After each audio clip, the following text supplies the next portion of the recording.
안녕하세요. 은혜샘교회 성도 여러분, 장성욱 전도사입니다. 오늘 함께 보실 말씀은 사도행전 2장 43절부터 47절까지 말씀입니다. 사람마다 두려워하는데 사도들로 말미암아 기사와 표적이 많이 나타나니 믿는 사람이 다 함께 있어 모든 물건을 서로 통용하고 또 재산과 소유를 팔아 각 사람의 필요를 따라 나눠주며 날마다 마음을 같이하여 성전에 모이기를 힘쓰고 집에서 떡을 떼며 기쁨과 순전한 마음으로 음식을 먹고 또 하나님을 찬미하며 또 온 백성에게 칭송을 받으니 주께서 구원받는 사람을 날마다 더하게 하시니라. 아멘. 요즘 사람들이 기독교를 많이 비판하고 또 무시합니다. 왜 그러느냐라고 했을 때, 그렇게 기독교를 비판하는 사람들의 이유를 들어보면 물론 다양한 이유들이 있지만 흔히 교회 다니는 사람이 저래도 되냐, 저렇게 살아도 되는 거냐 라는 말을 가장 많이 하면서 그 이유로 기독교를 많이 비판하고는 합니다. 그러니까 교회 다니는 사람들이 교회를 다닌다고는 하지만 정작 삶에서 그 하루하루의 모습 속에서는 전혀 그리스도인 같은 모습들이 없기 때문에 이렇게 욕을 먹는 거죠. 이런 이유 말고도 요즘 현대 교회와 현대 기독교인들의 문제점들은 신문이나 뉴스 기사를 통해서 안타깝지만 종종 언급이 되고 또 문제가 되고는 합니다. 그래서 이제는 기독교가 아니라 개독교라고 불리기도 하고요. 또 기독교인을 있는 그대로 그냥 그대로 싫어하기도 합니다. 하지만 우리는 오늘 말씀에서 말하는 것처럼 초대교회 때의 성도와 같은 그런 모습들을 우리가 살아야 합니다. 당시 예수님의 승천 이후에 사도들은 사람들에게 복음을 전하기 시작하거든요. 그리고 그렇게 복음이 전해지는 곳에는 사도들을 통해서 많은 기적들이 나타나기도 합니다. 그래서 사람들이 이 사도들을 좀 두려워하기 시작해요. 그런데 그래서 중요한 거는 사도들이 이렇게 기적을 베풀고 기적을 나타내고 그런 게 중요하다기보단 사도들이 아닌 일반 그리스도인들의 행동, 그리스도인들의 삶이 매우 중요합니다. 이 초대교회 때 그리스도인들의 모습은 굉장히 놀랍습니다. 왜냐면 지금 교회를 다니고 기독교인이라고 하는 요 사람들, 흔히 우리 같은 사람들의 모습과는 좀 다르기 때문이에요. 어떤 모습이냐면 자기 물건을 서로 나눠 쓰고 또 자기의 재산과 소유를 팔아서 다른 사람들에게 나눠줍니다. 그리고 마음을 모아서 성전에 모이기를 힘쓰고요. 또 마지막으로 식탁에서의 교제가 아주 활발하게 일어납니다. 요즘 이런 사람들이 어디 있습니까? 신자든 불신자든 자기 소유를 팔아가지고 다른 사람들에게 나눠주고 다른 사람들을 먼저 나서서 도와주고 자기 걸 주고 이러면은 사실 바보 소리 듣습니다. 요즘에는 누가 자기 재산을 팔아서 다른 사람들에게 줍니까? 그렇잖아요. 그래서 정말 심하게는 미쳤다는 소리도 듣고 정말 바보, 멍청이 이런 소리를 듣습니다. 그런데 반대로 생각해 보면은 제가 아까 말씀드린 것처럼 교회를 다니는 기독교인들이 기독교인답지 못한 삶을 살고 행실이 그렇지 못하기 때문에 사람들로부터 욕을 먹고 교회가 욕을 먹는다고 했잖아요. 그렇게 생각했을 때 그리스도인들의 모습은 이 초대교회 성도들의 모습과도 같아야 한다라는 겁니다.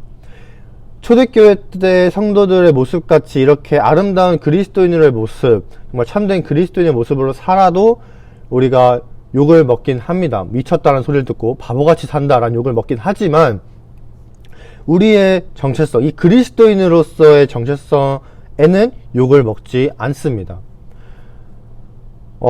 이 초대교회 때 모습, 요즘같이 내 자신을 더 중요하게 생각하고 내 자식, 내 소유, 내 재산, 내 것, 나 이런 개인주의가 너무 심해져 버린 이 세상에서 우리는 세상의 기준을 거슬러서 나의 필요가 아니라 너의 필요에 초점을 조금 맞출 필요가 있다라는 겁니다. 그리고 두 번째는 교회에 모이기를 우리는 힘써야 합니다. 여러분, 교회는요, 단순히 하나님의 말씀만이 선포되는, 그러니까 설교를 듣기 위해서 오는 그런 곳이 아닙니다. 거기서 그치지 않아요. 여러분, 교회는 그렇게 예배와 다른, 예배 이후에 성도들 간의 교제가 있는 곳이 바로 교회입니다. 그런데 이 성도의 교제, 이 모습은 그냥 밖에서 사람들이 모이는 그런 모임이랑은 너무나도 확연하게 다릅니다. 예수님을 믿는 성도의 교제 속에는 두세 사람이 모인 곳에 예수님이 함께 하신다라는 이 말씀처럼 예수님이 함께 하세요. 그렇기 때문에 밖에서 지인들끼리 만나는 모임이랑 다르게 우리의 교제 속에서는 예수님의 사랑을 발견할 수 있고 또 각 성도를 향한 하나님의 은혜를 발견할 수가 있습니다. 그리고 그런 시간을 통해서 우리의 믿음이 더욱 자라나고 성장할 수 있게 되는 거예요. 이런 아름다운 모습이 바로 성도 간의 교제라는 겁니다.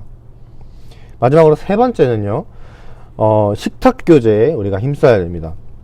보통 우리는 우리 이런 속 얘기나 각자 삶을 나누면서 이렇게 친분을 쌓고 관계가 깊어지고 그렇게 되죠. 그리고 그런 얘기는 보통 이 식탁에서 많이 이루어집니다. 가족 간의 식사 자리나 아니면 지인들과의 식사 자리나 아니면 꼭 밥을 먹지 않더라도 요즘에는 카페를 가기도 하고 지인들과 이렇게 차를 마신다거나 그렇죠.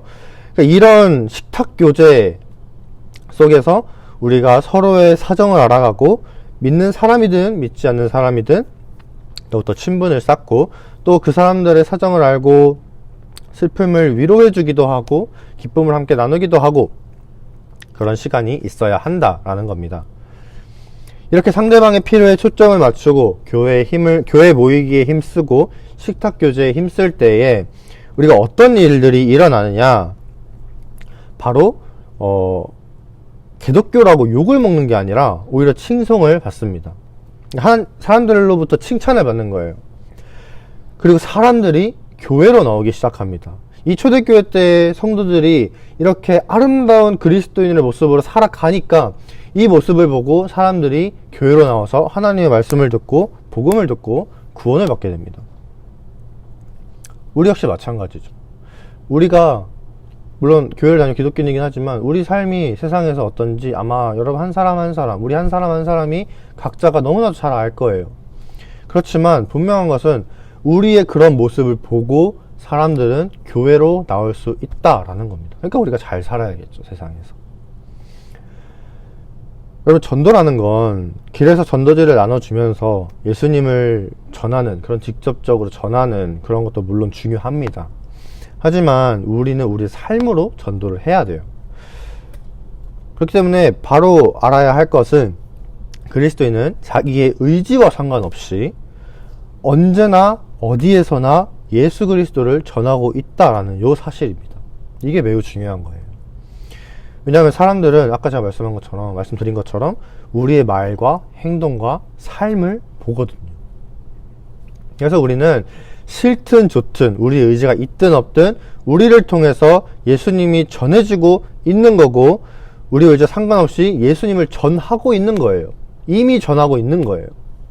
그러니까 우리는 세상이 말하는 그런 세상에서의 기준과 그런 삶과는 확실히 확연하게 달라야 하는 겁니다.